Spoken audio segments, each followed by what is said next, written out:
मान्यवर ये वाक्य आप निकाल सकते हैं, ये वाक्य निकाल सकते हैं मान्यवर।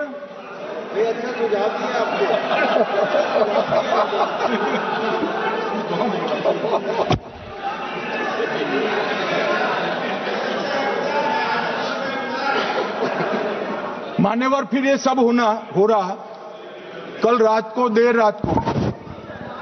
देर रात को मान्यवर मैं मेरा भाषण तैयार कर लूं, तो मैंने अपने आप को पूछा कि ये सब इतना स्पष्ट है तो ये मुद्दा क्यों उठा रहे। मेरी समझ में अगर इतना पढ़कर आता है तो उन्होंने भी तो पढ़ा होगा। ये मुद्दा क्यों उठा रहे। मूल मुद्दा है अवैध घुसपैठियों को मतदाता सूची में रखने। इन लोगों ने मान्यवर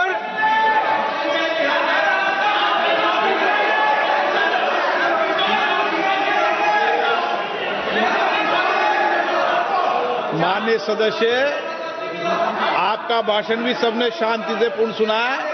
आप भी सुनने की सामर्थ्य रखो। नहीं, आप सुनने की सामर्थ्य रखो। नो, प्लीज बैठिए, सुनो, पूरा भाषण सुनो।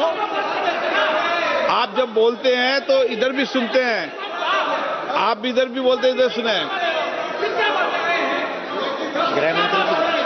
इलेक्शन विभाग के लिए बात हुआ था सर।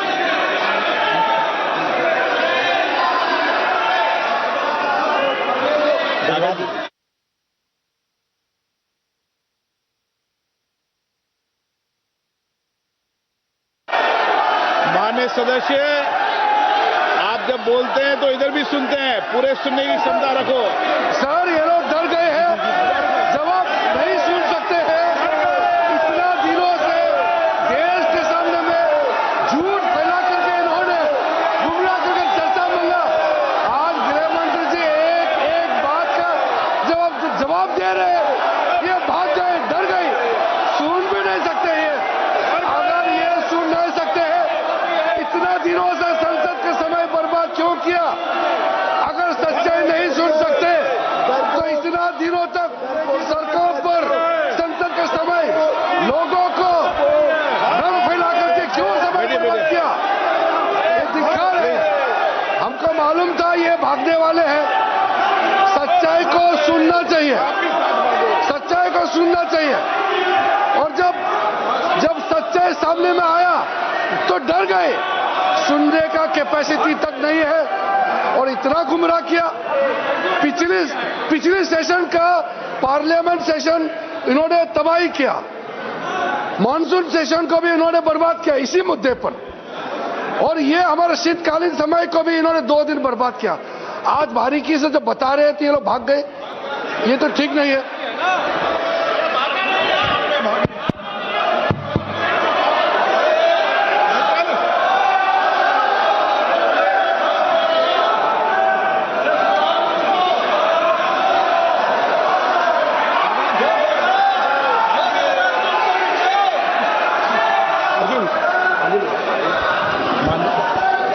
मान्यवर, ये 200 बार भी बहसकार करेंगे, एक भी अवैध घुसपैठियों को इस देश में हम वोट नहीं देंगे।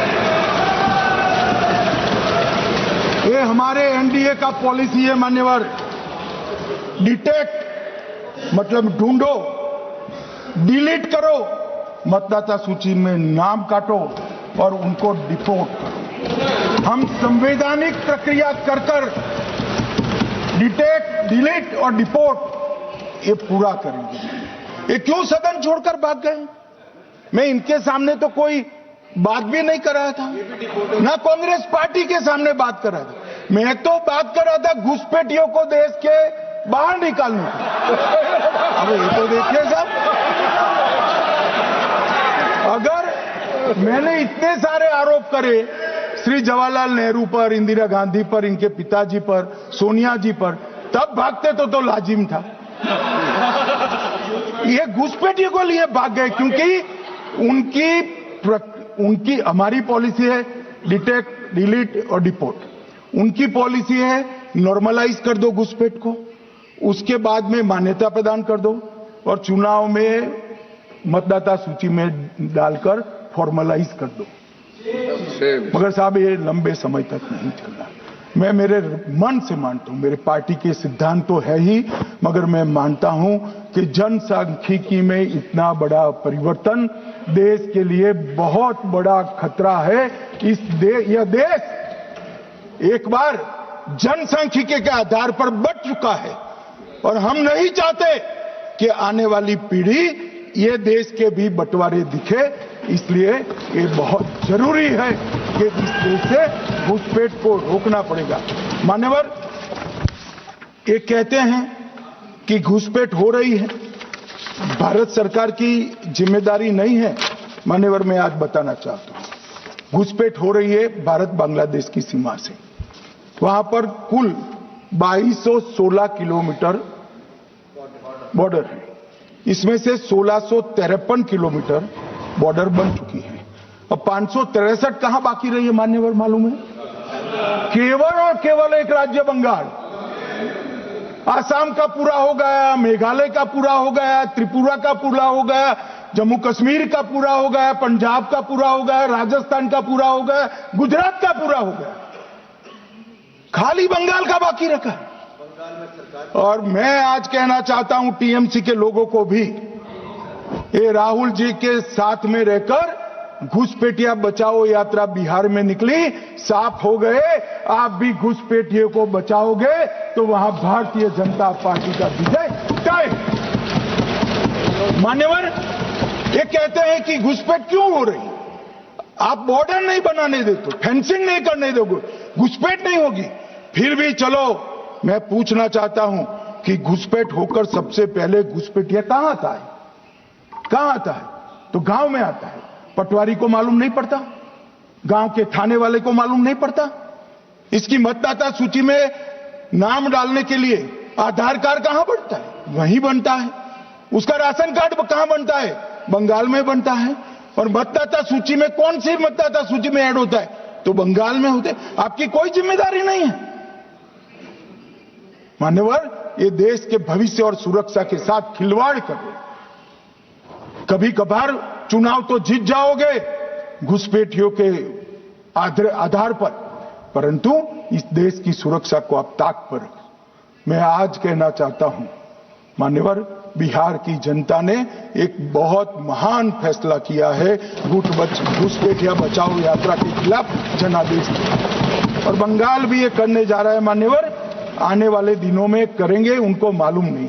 मान्यवर, मैं कल राहुल गांधी जी ने एक विषय कहा था कि सारी संवैधानिक संस्थाएं आपने करप्ट कर दी। मैंने पूरा बताया कि चुनाव आयोग की नियुक्ति के पहले क्या नियम थे। उन्होंने ये कहा कि महत्वपूर्ण पद पर आरएसएस की विचारधारा के लोग रख लिए जाते हैं।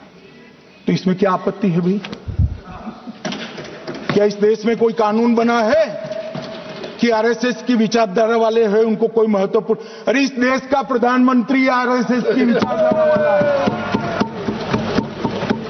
इस देश का गृह मंत्री आरएसएस की विचारधारा वाला है, और जनादेश से बनकर आए, आपकी कृपा से बनकर नहीं आए मान्यवर।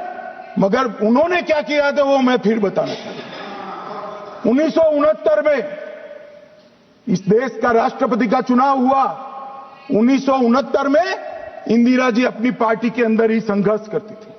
पार्लियामेंट्री बोर्ड ने राष्ट्रपति के चुनाव के प्रतिनिधि के रूप में कांग्रेस पार्टी का अधिकृत उम्मीदवार बनाया श्री संजीव रेड्डी को। और इंदिरा जी ने प्रधानमंत्री रहते हुए अपने पार्टी के मैंडेट को ही डिफाई कर कहा कि राष्ट्रपति का चुनाव में वोटिंग अंतर आत्मा की आवाज से करनी चाहिए।